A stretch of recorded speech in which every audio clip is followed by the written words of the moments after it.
Suman TV ప్రేక్షకులకు నమస్కారం. ప్రస్తుతం మనతో పాటు ఉన్నారు సంకల్ప మందిర్ నిర్వాహకులు, ప్రముఖ జ్యోతిష్యులు బ్రహ్మశ్రీ నందిపట్ల శ్రీహరి శర్మ గురువు గారు. వారితో మాట్లాడదాం. గురువు గారు నమస్కారం. గురువు గారు, వాగర్థావివ సంపృక్తౌ వాగర్థ ప్రతిపత్తయే జగతః పితరౌ వందే పార్వతీ పరమేశ్వరౌ. ఆదిత్యాయ చ సోమాయ మంగళాయ బుధాయ చ గురుశుక్ర శనిభ్యశ్చ రాహవే కేతవే నమః. శృంగేరి జగద్గురు పీఠాధిపతులకి, కంచిపీఠాధిపతులకి నమస్కారములు తెలియజేసుకుంటూ కార్యక్రమాన్ని ప్రారంభిద్దాం. గురువు గారు, మరి ఫిబ్రవరి 17న అమావాస్య, సూర్యగ్రహణం, పంచగ్రహ కూటమి, మరి ఎలాంటి వారి మీద ఎలాంటి ప్రభావం ఉంటుంది, ఏ రాశుల మీద ఏమైనా ప్రభావం ఉంటుంది అంటారా? ఒకసారి పూర్తి వివరణ, మూడు ఒకేసారి వస్తున్నాయి, తెలియజేస్తారా గురువుగారు? తప్పకుండా. దీనికన్నా ముందు గత చరిత్ర మనం తెలుసుకోవాలి.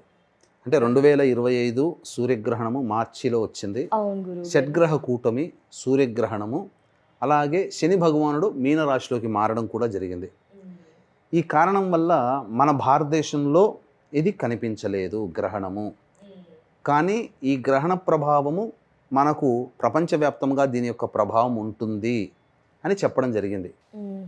అన్నట్టుగానే మన భారతదేశంలో కనిపించకపోయినా అనవసరంగా ఎందుకు చెప్తున్నారు? కనిపించని దానికి మనం ఏం నియమాలు ఉండదు కదా, నియమాలు పాటించాల్సింది లేదు కదా. వాస్తవానికి కనిపించినటువంటి గ్రహణానికి ఆచారాలు, నియమాలు పాటించాల్సిన అవసరం లేదు. కానీ ప్రభావం మాత్రం మన భారతదేశం పొందింది. పెహల్గాం దాడి ఏప్రిల్ 26వ తారీఖు రోజున మనము 29 మంది ప్రాణాలని, సామాన్య మానవుల్ని పొట్టన పెట్టుకున్నారు తీవ్రవాదులు. కాబట్టి ప్రపంచవ్యాప్తముగా యుద్ధ వాతావరణాలు అప్పుడు వచ్చేసేసాయి. మన భారతదేశంలో కూడా ఈ ప్రభావం కనబడింది. కాబట్టి అలాగే ఈ ఫిబ్రవరి 17వ తారీఖు రోజున అమావాస్య, సూర్యగ్రహణం, పంచగ్రహ కూటమి ఏర్పడుతుంది. ఈ పంచగ్రహ కూటమి జస్ట్ చిన్నపాటిది. 24 ఫిబ్రవరిన అసలు సిసలైన పంచగ్రహ కూటమి ఏర్పడుతుంది. అది చాలా ప్రభావవంతమైనది. కాబట్టి ఈ ప్రభావం వలన ప్రపంచవ్యాప్తముగా ఆ గ్రహణం ఏర్పడుతున్నటువంటి రాశిని బేస్ చేసుకొని కొన్ని రాశుల్లో జన్మించినటువంటి వారికి ఇబ్బందులు తప్పవు.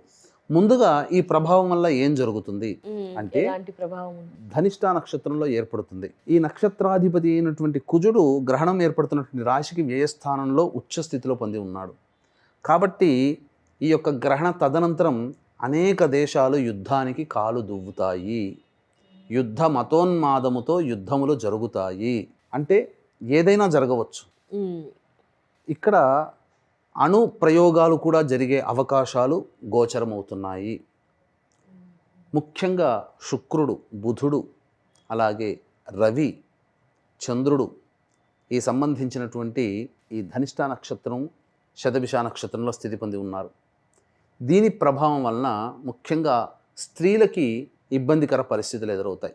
అందుకే ఈ మధ్య చూశారంటేనమ్మా, గత 15 రోజులుగా ఎక్కడ చూసినా స్త్రీలే సూసైడ్ చేసుకుంటున్నారు, తమ పిల్లల్ని పొట్టన పెట్టుకుంటున్నారు. మన అనేక దేశాలలో కూడా స్త్రీ పరంగా ఇబ్బంది అనేటువంటిది ఉంటుంది.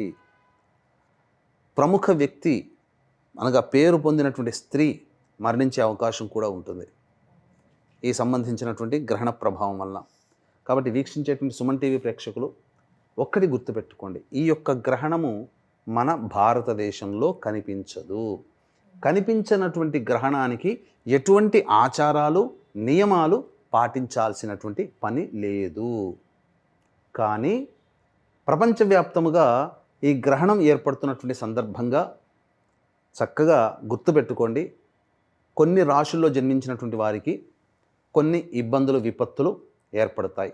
దైవానుగ్రహ ప్రభావంతో ఆ విపత్తుల నుంచి తప్పించుకునే ప్రయత్నం మనం చేసుకోవాలి.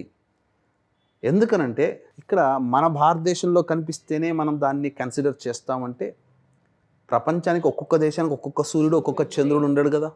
ప్రపంచానికంతా ఒకటే సూర్యుడు, ఈ భూమి మీద ఒకటే చంద్రుడు. కాబట్టి అటువంటి సూర్యునికి, చంద్రునికి గ్రహణ ప్రభావం ఉన్నప్పుడు ఏం జరుగుతుంది? ఆ సమయము చాలా ఇంపార్టెంట్. మనకు భారతదేశాన్ని కనుక మనం దాన్ని తర్జుమా చేసుకుంటే, ఆ సమయాన్ని మనం ఇంటర్ప్రిటేషన్ చేసుకుంటే, మధ్యాహ్నం 3:24 నుంచి రాత్రి 7:47 వరకు ఈ యొక్క సంబంధించినటువంటి గ్రహణ ప్రభావం ఉంటుంది. ఈ సమయము చాలా కీలకమైనది, అమృత తుల్యమైనది. ఒకసారి శ్రీరామ అంటే 100 సార్లు శ్రీరామ అన్నంత ఫలితం ఈ సమయంలో ఏర్పడుతుంది. అందుకే ఈ సమయం ఇంపార్టెంట్. అమావాస్య కాబట్టి వీక్షించేటువంటి ప్రేక్షకులు ఆ రోజున మీ పితృదేవతల్ని ఉద్దేశించి పిండ ప్రదానం, తర్పణాది కార్యక్రమాలు చేసుకోవచ్చు. చక్కగా మంచిదే. అమావాస్య, మాఘ అమావాస్య చాలా విశేషం. ఇక ఏ ఏ రాశుల వారికి ఈ గ్రహణ ప్రభావం ఏర్పడుతుంది, ఏ ఏ నియమాలు పాటించాలి అనేది వివరంగా తెలుసుకుందాం. వీక్షించేటువంటి ప్రేక్షకులకు కూడా గమనిక, ఈ 17వ తారీఖు రోజున ఏర్పడుతున్నటువంటి సూర్యగ్రహణ ప్రభావం వలన వృషభ, మిథున, కర్కాటక, సింహ, తుల, వృశ్చిక, మకర, కుంభ, మీన రాశుల్లో జన్మించినటువంటి వారికి దోషప్రదము. కావున ఈ గ్రహణ దోష నివారణార్థమై మన పీఠమాధ్వర్యంలో మహిమాన్విత కాశీక్షేత్రములో ఈ మధ్యాహ్నం 3 గంటలకి గ్రహణదోష నివారణ పూజల హోమాలు, చండీ హోమము, మృత్యుంజయ, రుద్ర, సుదర్శన, దత్తాత్రేయ, కాలభైరవ, శనిదోష నివారణ పూజల హోమాలు జరిపించి శక్తిపాతం చేసినటువంటి కరుంగలిమాల ఇవ్వడం జరుగుతుంది. అవకాశం ఉన్న వాళ్ళు స్క్రీన్పై కనిపిస్తున్న నెంబర్కి కాంటాక్ట్ చేసి మీ గోత్రనామాదులు నమోదు చేసుకోవచ్చు. అన్ని విధాలుగా మీకు దైవం అనుగ్రహిస్తుందని చెప్పవచ్చు. ఇక ఇందులో కుంభరాశిలో ఏర్పడుతున్నటువంటి కారణం చేత మేషరాశి వారికి, కన్యారాశి వారికి, ధనుస్సు రాశి వారికి గ్రహణ దోషము లేదు. మిగిలినటువంటి వృషభ, మిథున, కర్కాటక, సింహ, తుల, వృశ్చిక, మకర, కుంభ, మీన రాశిలో జన్మించినటువంటి వారికి ఈ ప్రభావం ఉంది. కావున ఈ సమయంలో చక్కగా మామూలుగా కాళ్ళు, చేతులు, మొహం కడుక్కొని 3 సార్లు గాయత్రి మంత్రం చెబుతూ నోరు పుక్కిలించి ఈ రోజున ఆ 3 గంటల 24 నిమిషాల నుంచి సాయంత్రం 7 గంటల 47 నిమిషాల మధ్య కాలంలో ప్రపంచ శాంతి కలగాలి. అలాగే ఈ గ్రహణ సమయం చాలా గొప్పది కాబట్టి మీ ఇష్టదైవమైనటువంటిది ఏదైనా సహస్రనామం, లలిత, విష్ణు, శివ, దుర్గా, గౌరీ సహస్రనామం కానీ, ఏదైనా లక్ష్మీ సహస్రనామం కానీ, ఆంజనేయుడు ఇష్టమైతే ఆంజనేయ సహస్రనామం, ఇలా పారాయణం చేయండి. చేసిన తర్వాత ఇంకా సమయం ఉంటుంది. వీలైనన్ని సార్లు ఈ లోకక్షేమం కోసం అందరూ బాగుండాలి, మన ప్రాంతానికి ఈ విపత్తు రాకూడదు, ముఖ్యంగా మన భారతదేశానికి. ఎందుకంటే గ్రహణం లేకపోయినప్పటికీ మన భారతదేశం విక్టిమ్ అయింది. ఎంత పకడ్బందీగా ఉన్నా మన వాళ్ళని దుర్మార్గులు పొట్టన పెట్టుకున్నారు. అవును గురువుగారు, ఇది రాకూడదు. చాలా మంది ఏం చేయలేకపోతున్నారు ఫీల్ అవుతారు. ఇప్పుడు మీరు చెప్పిన దాన్ని బాగా కాబట్టి మన భారతదేశానికి మనవంతు కర్తవ్యంగా మన కోసం ఆ గ్రహణ సమయంలో గురువు గారు ఉపదేశం ఇచ్చిన మంత్రాన్ని పారాయణం చేయాలి. కాలభైరవ అష్టకం, దత్తాత్రేయ అష్టకం వీలైనన్ని సార్లు పఠిస్తే మన దేశానికి, మన రాష్ట్రానికి ఈ విపత్తు అనేటువంటిది ఉండదు. ముఖ్యంగా ఏం జరుగుతుందంటేనమ్మా, ఈ రాశుల్లో జన్మించినటువంటి వారికి ఏదో హర్రర్ మూవీ లాగా భయపడాల్సిన పని లేదమ్మా.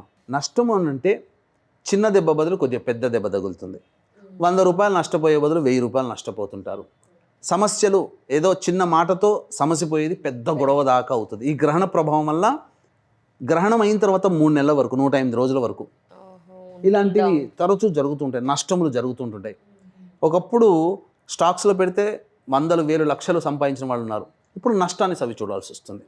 ఇలా ఏదైనా చిన్నదాంతో పోయేదానికి ఎక్కువగా మనం నష్టపోవడం అనేటువంటిది ఉంటుంది. కాబట్టి ఇది మనకు శాస్త్రం తెలిపినప్పుడు మనం జాగ్రత్త పడడంలో తప్పులేదు కదా. ఈ దైవానుగ్రహాన్ని పొందితే మనకు చేసుకున్న పుణ్యము అనంతంగా మనకు కలిసి వస్తుంది. ఇవన్నీ చేస్తూ కూడా ఇంకా దైవానుగ్రహం మనకు కావాలి అని అంటే మన పీఠమాధ్వర్యంలో కాశీలో ఎలాగో గ్రహణ దోష నివారణ పూజల హోమాలు 17వ తారీఖు నాడు మధ్యాహ్నం 3 గంటలకి, కాబట్టి మధ్యాహ్నం 1 గంట లోపల ఎవరైనా గోత్రనామాదులు నమోదు చేసుకోవచ్చు. గర్భిణీ స్త్రీలు ఏమైనా పాటించాలి అంటారా గురుగారు? సూర్యగ్రహణం వల్ల అనగానే గర్భిణీ స్త్రీలు ఎక్కువగా ఆలోచిస్తుంటారు. వాళ్ళకి ఎందుకంటే గ్రహణం మనకు కనిపిస్తున్నప్పుడు ఆ రేస్ మన భూమి మీద పడతాయి, కానీ మనకు కనిపించదప్పుడు సూర్యకిరణాలే ఉంటాయి. కాబట్టి గర్భిణీ స్త్రీలు ఏమీ ఇబ్బంది లేదమ్మా. కాకపోతే లోపల ఉన్నటువంటి శిశువు మంచి ఆరోగ్యంగా పుట్టాలని ఆ సమయాన్ని గర్భిణీ స్త్రీలు కూడా వినియోగించుకోవచ్చు. చక్కగా శివనామస్మరణము, విష్ణునామస్మరణము, అమ్మవారి శ్రీమాత్రే నమః అనుకుంటున్నాం చక్కగా పఠిస్తూ ఉంటుంటే చాలా గొప్పదమ్మా. ఆ శిశువు కూడా, గర్భిణీ స్త్రీలలో ఆ శిశువు కూడా ఈ ప్రభావం వల్ల, దైవానుగ్రహ ప్రభావం చేత మంచి శుభ గ్రహ సంపన్నముగా ఉన్న సందర్భంలో డెలివరీ అవుతుంది. తప్పకుండా గురు. ధన్యవాదాలు గురువు గారు. నమస్కారం. సర్వం శ్రీ ఉమామహేశ్వర పరబ్రహ్మార్పణమస్తు.